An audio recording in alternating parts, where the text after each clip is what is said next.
Hello और welcome student, स्वागत है आपका करण सर फार्मा क्लासेस में। और आज हम डिस्कशन करेंगे।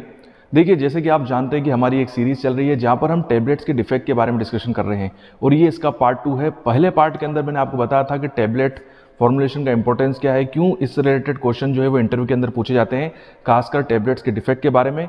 टैबलेट्स डिफेक्ट के सोर्स क्या होते हैं, किसकी वजह से टैबलेट्स के अंदर डिफेक्ट देखे जाते हैं, और कुछ मैंने आपको टैबलेट्स के डिफेक्ट के नाम भी बताए थे कि कौन कौन से ऐसे डिफेक्ट हैं। टोटल 23 तरह के ऐसे डिफेक्ट हैं जो टैबलेट के अंदर देखे जाते हैं। आज के इस वीडियो के अंदर जो कि इसका पार्ट 2 होगा, वहां पर हम एक एक टैबलेट के डिफेक्ट के ऊपर डिस्कशन करेंगे कि उसका रीजन क्या होता है और उसको कैसे दूर किया जा सकता है। इन दोनों पॉइंट्स को हम डिस्कस करेंगे।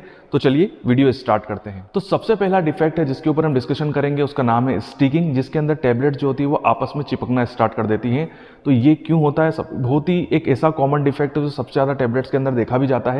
स्टिकिंग एक बहुत ही इंपॉर्टेंट प्रॉब्लम है जो कि कुछ ऐसे रीजन है वो मैं आपको बताऊंगा जिसकी वजह से ये देखी जाती है। तो देखिए, सबसे पहला रीजन जो इसका होता है वो ये है कि जो लो मेल्टिंग पॉइंट सब्सटेंस होते हैं। हाँ जी, अगर आप कोई ऐसी टैबलेट बना रहे हैं जिसके अंदर कोई एपीआई यूज हो रहा है और उसका मेल्टिंग पॉइंट काफी लो है, तो उस वजह से वो धीरे धीरे मेल्ट होने लगता है। तो मेल्ट होने की वजह से भी वो स्टिकिंग शो करती है उसकी टैबलेट। साथ ही साथ अगर आपने पाउडर को प्रॉपर वे में ड्राई ना किया हो, पाउडर के अंदर मॉइस्चर की प्रेजेंस हो, तो मॉइस्चर की प्रेजेंस की वजह से भी स्टिकिंग देखी जाती है। साथ ही साथ अगर आप जब टैबलेट का कंप्रेशन होता है और कंप्रेशन के समय अगर लोअर और अपर पंचेस की स्पीड को भी अगर आप कम कर देंगे, तो उस वजह से भी ये वाली प्रॉब्लम देखी गई कि टैबलेट्स जो होती हैं वो स्टिकिंग को शो करने लग जाती है। तो बेसिकली मैंने यहाँ पर आपको 3 रीज़न दिए हैं। फर्स्ट रीज़न जो है वो है कि आप लो मेल्टिंग पॉइंट सब्सटेंस की अगर आप टैबलेट बना रहे हैं, साथ ही साथ अगर आपके पाउडर या ग्रेन्यूल्स के अंदर मॉइस्चर की प्रेजेंस है, या आपकी जो पंचिंग मशीन है, तो पंचिंग मशीन के अंदर जो लोअर और अपर पंचेस होते हैं उसकी स्पीड को अगर आप स्लो कर दोगे तो उसकी वजह से भी टैबलेट्स के अंदर स्टिकिंग दिखाई देती है। स्टिकिंग की वजह से सबसे बड़ी प्रॉब्लम ये आती है कि जो टैबलेट की सरफेस होती है वो काफ़ी रफ दिखाई देती है, स्मूथ नहीं होती है, रफली दिखाई देती है, और सरफेस के अंदर चिप्ड सरफेस दिखाई देती है, मतलब वो बार बार चिपकती हैं। तो वो सिस्टमेटिक आपको बिल्कुल भी टैबलेट नहीं दिखाई देंगी। इसका एक बहुत बड़ा रीजन ये भी है कि अगर टैबलेट के अंदर स्टिकिंग अगर आपको दिखाई देगी तो बार बार जो टैबलेट्स का जो पार्ट हो गया, जो पाउडर होगा ना, वो बार बार पंचेस के अंदर चिपक जाएगा। अपर और लोअर जो पंचेस होंगे ना उसमें वो चिपकना स्टार्ट कर देगा। अगर, और यही सबसे बड़ी पहचान है, अगर टैबलेट के अंदर स्टिकिंग अगर आपको दिखाई देगी तो तभी देगी, तो वो कहाँ से स्टार्ट हो जाएगी? पंचिंग के समय ही वो दिखाई देने लग जाएगी, जब पंचेस अपर और लोअर पंचेस में जो आपका टैबलेट का जो पाउडर है, जो ग्रेनुअल्स है, वो चिपकना स्टार्ट कर देगा। और इसका बहुत बड़ा रीजन है कि आपने पाउडर को प्रॉपर वे में ड्राई नहीं किया है। अगर आप प्रॉपर वे में ड्राई करते तो उसमें से मॉइस्चर पूरी तरीके से निकल जाता और टैबलेट किसी भी टाइप की स्टिकिंग शो नहीं करती और ना वो लोअर और अपर पंच में वो पाउडर जो है वो चिपकता। और इसमें एक चीज़ बहुत इंपॉर्टेंट भी है कि इस प्रॉब्लम को अगर आपको सॉर्ट आउट करना है तो आपको बाइंडिंग एजेंट को सिस्टमेटिक वे में यूज़ करना होगा। उसकी जो क्वांटिटी है, जो उसकी कंसंट्रेशन है, वो प्रॉपर वे में फॉर्मुलेशन के अंदर ऐड करनी होगी और उसको प्रॉपर वे में मिक्स करना होगा। तब जाके आपको ये प्रॉब्लम जो है वो दिखना बंद होगी। साथ ही साथ जो लुब्रिकेंट है वो भी आपको प्रॉपर वे में ऐड करना होगा और सही लुब्रिकेंट का आपको सिलेक्शन भी करना होगा, क्योंकि अगर प्रॉपर वे में लुब्रिकेंट होगा तो जो पंचेस में जो चिपकने वाली जो प्रॉब्लम है वो वहाँ पर ख़त्म हो जाएगी।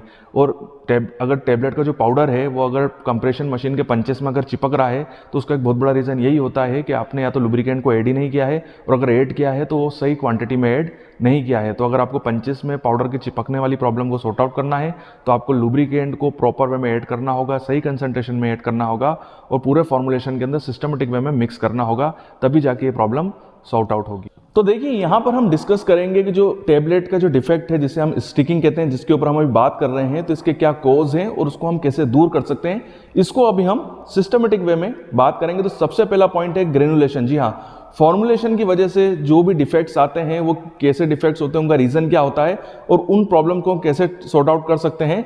तो फॉर्मुलेशन के अंदर जो सबसे ज़्यादा जो प्रॉब्लमेटिक पॉइंट होता है या जो फेज होती है वो होती है ग्रेनुलेशन की, और ये सारी मिस्टेक जो है वो ग्रेनुलेशन के अंदर देखी गई है। तो वहाँ पर हम अलग अलग मिस्टेक के ऊपर डिस्कशन करेंगे। तो जो पहला पॉइंट है वो है कि ग्रेनुअल्स जो होते हैं वो प्रॉपरली ड्राई नहीं होते हैं। अगर ग्रेनुअल्स प्रॉपरली ड्राई नहीं होंगे या उसके अंदर मॉइस्चर का प्रेजेंस होगा तो उसकी वजह से भी स्ट्रीकिंग देखी जाती है। तो इसका पॉइंट यही है कि आपको ग्रेनुअल्स को प्रॉपर वे में पहले उनको ड्राई करना है, समय समय पर उनके सैंपल को विड्रॉ करना है और उनको कार्ल फिशर की हेल्प से उसका मॉइस्चर लेवल चेक करना है। जब तक मॉइस्चर लेवल प्रॉपर वे में नहीं होगा तब तक आपको उसको कंप्रेस नहीं करना है, तब तक आपको रुकना है और उसको तब तक ड्राई करते रहना है जब तक जो मॉइस्चर है वो एक पर्टिकुलर लिमिट तक नहीं आ जाए, तब तक आपको उसको ड्राई करना है। यही इसका एक तरीके से इसकी रेमेडी है। दूसरा पॉइंट है, या तो हम बहुत ही कम लुब्रिकेंट ऐड करते हैं हमारे ग्रेन्यूल्स के अंदर, या बिल्कुल करते ही नहीं है। तो इसके लिए हमको ये, और इससे होता ये है कि जब टेबलेट को हम पंच करते हैं तो टेबलेट का जो पाउडर होता है वो जाके पंचेस के जो डाई होती है उसमें जाके चिपकना स्टार्ट कर देता है और बाद में फिर ये स्टिकिंग की प्रॉब्लम देखी जाती है। तो इसका सोल्यूशन यही है कि हमको एक तो सिस्टमेटिक वे में लुब्रिकेंट्स का यूज करना है, और ऐसा अगर हमको लग रहा है कि लुब्रिकेंट्स की कंसंट्रेशन कम है तो हमको लुब्रिकेंट्स की कंसंट्रेशन बढ़ानी भी है, या ऐसा लुब्रिकेंट हम यूज कर रहे हैं जिसको हमको ऐसा लगता है कि ये सही नहीं है और ये प्रॉपर वे में बार बार स्टिकिंग इसकी वजह से कॉज हो रही है, तो हमको फिर लुब्रिकेंट को चेंज भी करना पड़ सकता है। साथ ही साथ कभी कभी फॉर्मुलेशन के अंदर या ग्रेनुलेशन के अंदर हम जरूरत से ज्यादा बाइंडर ऐड कर देते हैं।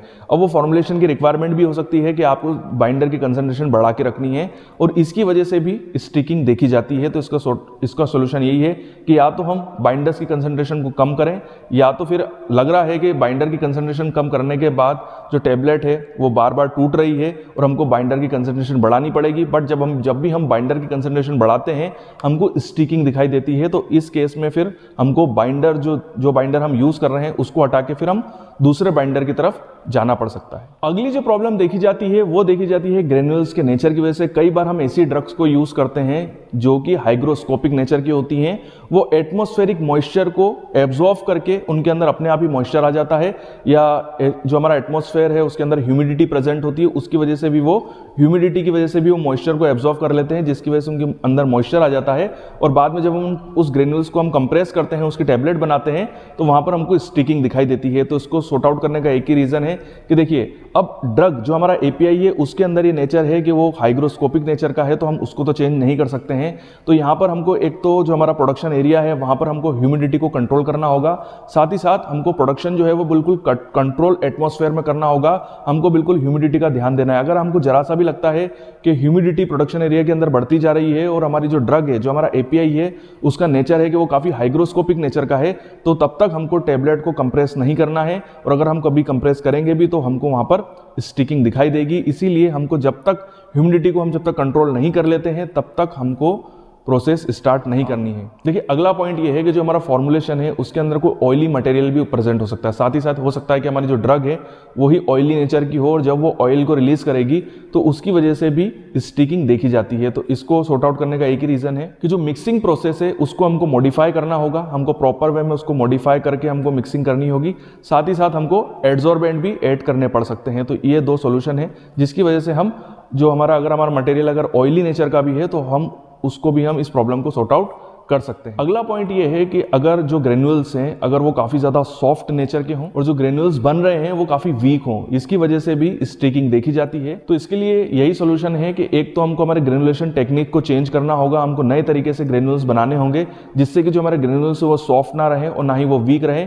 और साथ ही साथ हमको इसके अंदर और बाइंडर्स को ऐड करना पड़ सकता है, और अच्छे बाइंडर्स को ऐड करना पड़ेगा, जिससे कि जो ये प्रॉब्लम हमको दिखाई दे रही है जिसकी वजह से हमारे ग्रेन्यूल्स जो है वो काफी सॉफ्ट और वीक हो रहे हैं, ये प्रॉब्लम फिर सॉर्ट आउट हो सके। तो ये वो रीजंस थे और वो सॉल्यूशन थे जिसकी वजह से ग्रेनुलेशन की वजह से हमको हमारे टैबलेट्स के अंदर स्टिकिंग दिखाई देती है। अब हम बात करेंगे हमारे टूल्स के बारे में। जी हाँ, जो हमारे पंचेस होते हैं, जो हमारी डाइज होती है या जो टैबलेट प्रेस होती है जिसकी वजह से हमको स्टिकिंग दिखाई देती है, तो उसके क्या रीजन होते हैं और उसके क्या सोल्यूशन है उसके ऊपर हम डिस्कशन करेंगे। सबसे पहले concavity to deep for granulation. जी हाँ, जो हमारा ग्रेनुलेशन का जो कॉनकेव होता है, जहाँ पर ग्रेनुलेशन होता है, अगर वो जरूरत से ज़्यादा डीप होगा तो उससे क्या होगा कि ग्रेनुल्स अंदर ही अंदर आपस में चिपक जाते हैं या उसके अंदर जो मॉइस्चर होता है वो रिमूव नहीं हो पाता है।